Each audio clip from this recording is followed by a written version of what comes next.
আন্দোলনে অংশ নিয়েছিলেন, পাশাপাশি একটা উল্লেখযোগ্য সংখ্যক ভিকটিম ছিলেন বাইস্ট্যান্ডার বা অনলুকার বা প্রত্যক্ষদর্শী, যেমন রিয়াগব বা নাইমা।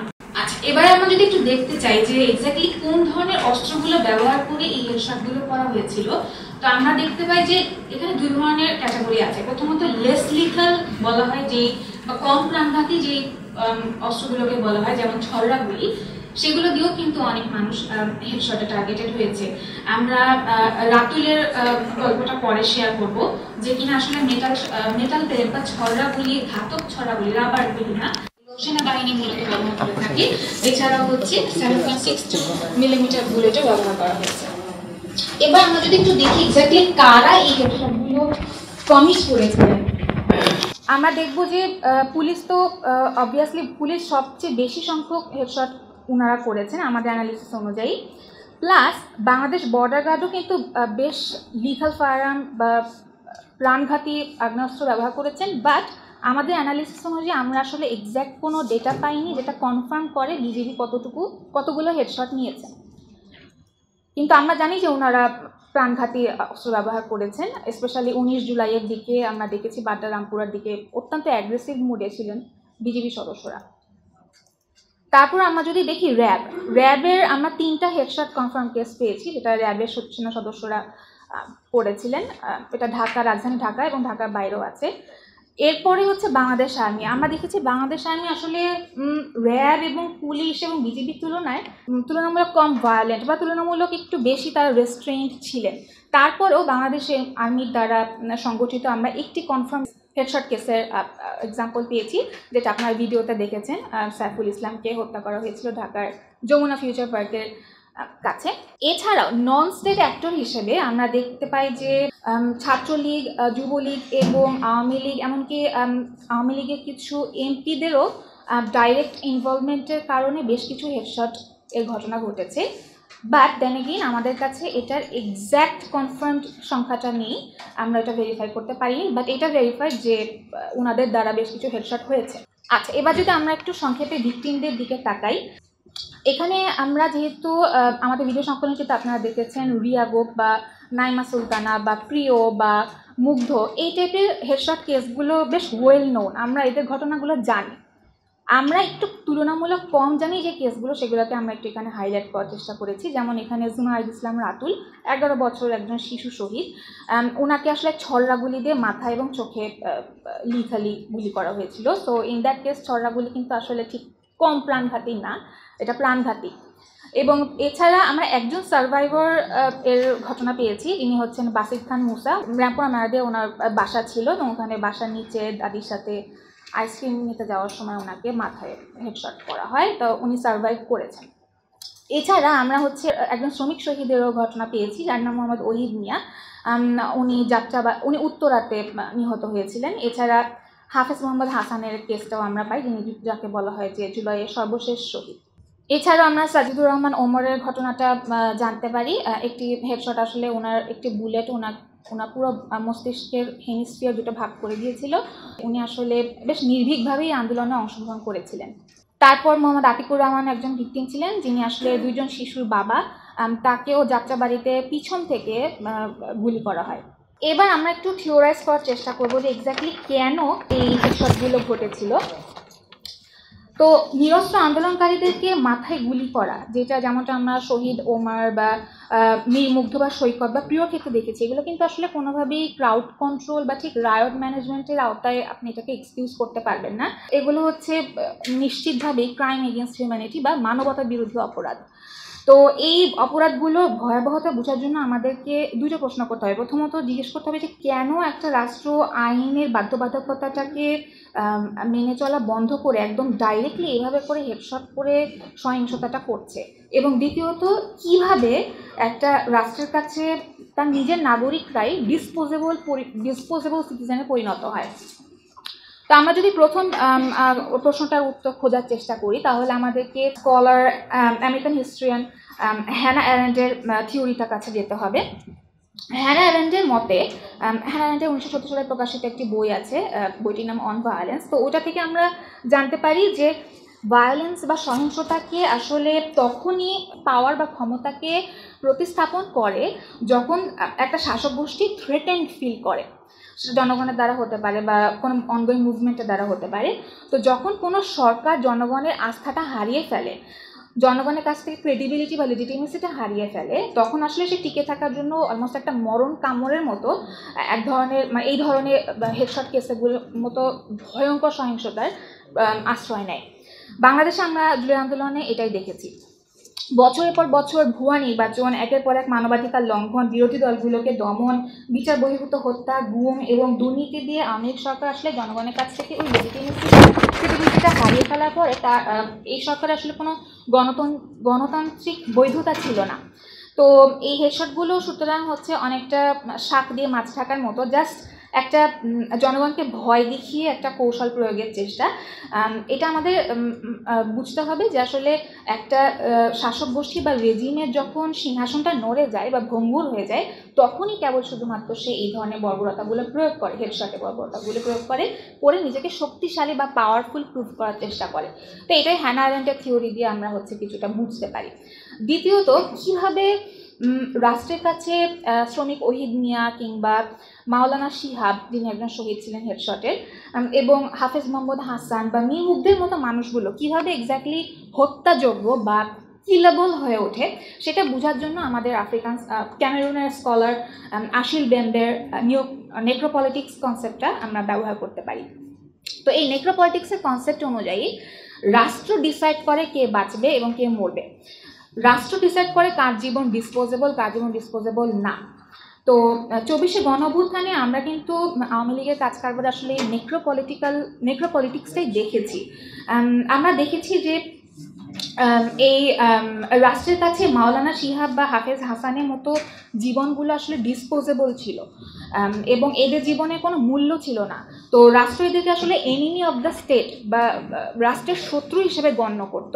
এবং এই এনিমি অফ দ্য স্টেট ন্যারেটিভটা কীভাবে বা এই জাস্টিফিকেশনটা কীভাবে আওয়ামী সরকার বা রাষ্ট্র করেছে, এই জাস্টিফিকেশনটা বোঝার জন্য আমাদের তাকাতে হবে আওয়ামী সরকার যেভাবে করে ট্যাগিং কালচার বা ট্যাগিং সংস্কৃতির মাধ্যমে এই ভিকটিমদেরকে লেবেলিং বা ট্যাগিং করতেন। যেমন আমরা দেখেছি যে আন্দোলনকারীদেরকে কিন্তু জামাত শিবিরের কর্মী বা রাজাকার বা মুক্তিযুদ্ধের চেতনা বিরোধী বা ৭১ বিরোধী এই ধরনের ট্যাগিং করে, এমনকি আমরা দেখেছি যে শহীদ আবু সাইদকে কিন্তু ড্রাগ অ্যাডিক্ট বা মাদকাসক্ত বলেও ট্যাগিং করা হয়েছিল।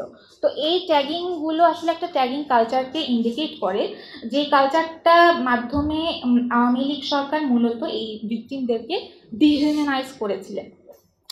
এবং এই ন্যারেটিভটা দাঁড় করানো হয়েছে যে যেহেতু এরা স্টেটের এনিমি বা টার্গেটের শত্রু, সুতরাং এদেরকে নির্মমভাবে গুলি করে হত্যা করা, সেটা হেডশট দিয়ে হোক বা পেলেট দিয়ে হোক বা যেটা দিয়ে হোক, সেটা জায়েজ।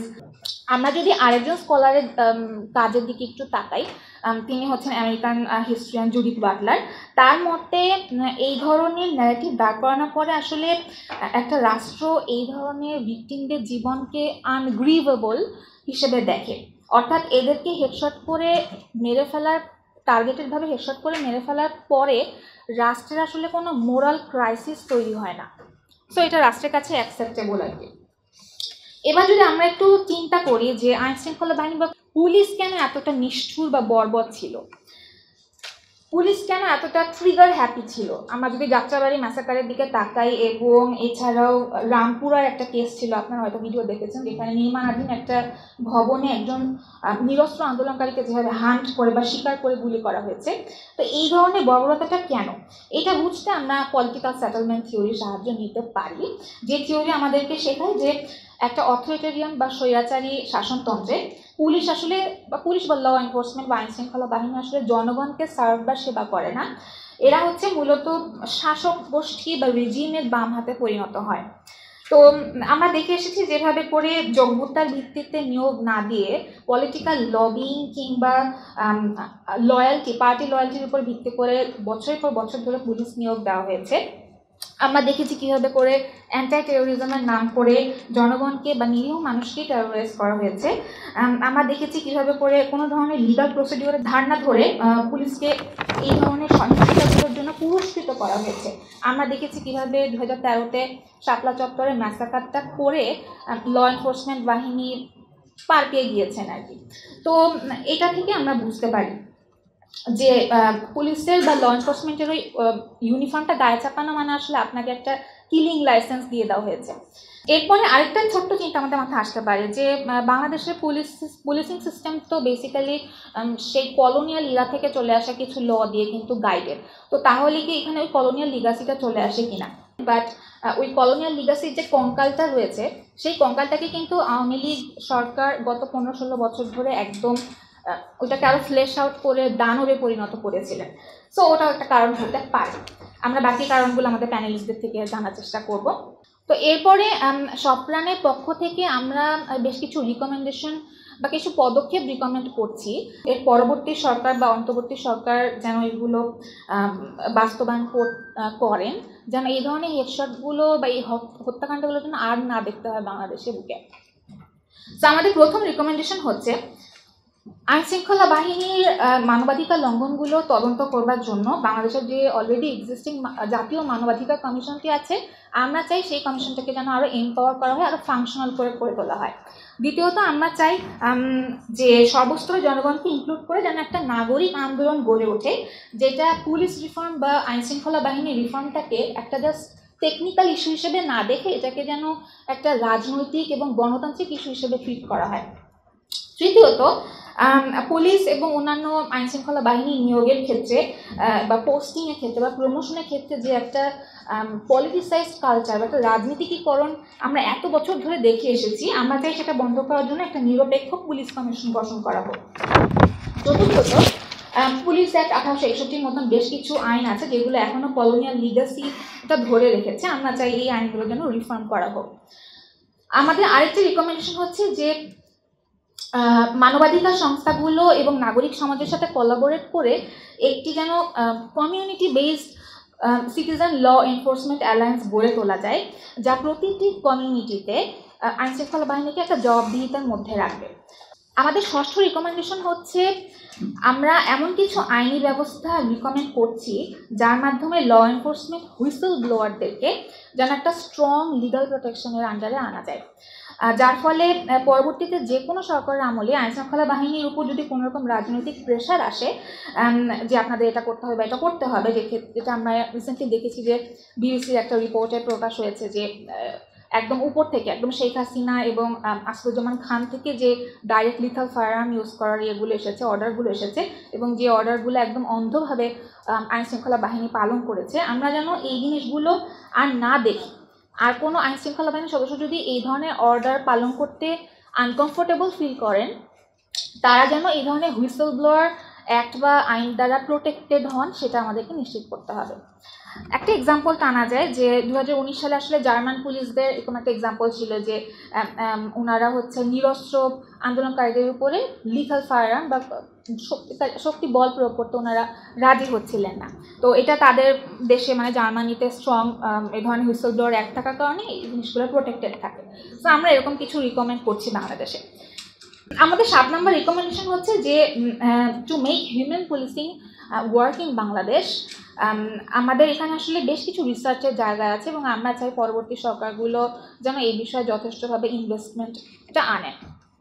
আমাদের 8ম রিকমেন্ডেশন হচ্ছে একটি জাতীয় ট্রুথ অ্যান্ড রিকনসিলিয়েশন কমিশন গঠন করা হোক, যেটা অনেকটা আমরা সাউথ আফ্রিকাতে দেখেছি, তবে আমাদের ক্ষেত্রে এটা রিস্টোরেটিভ জাস্টিসের ক্ষেত্রে ফোকাস করবে।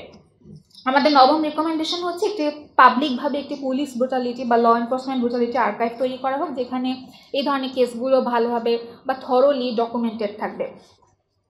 আমাদের 10ম রিকমেন্ডেশন হচ্ছে ভিকটিমদের জন্য বিচার এবং রিফর্মের জন্য আমরা যেন কালচারালি বা সাংস্কৃতিকভাবে ওই অ্যাডভোকেসিটা বজায় রাখি। তো সেই ক্ষেত্রে আমরা অলরেডি দেখেছি যে ইন্টারিম গভর্নমেন্ট বেশ কিছু উদ্যোগ নিয়েছেন, বাট এই উদ্যোগগুলো যেন কন্টিনিউ থাকে এবং আরও ব্যাপকতর প্রয়াসে।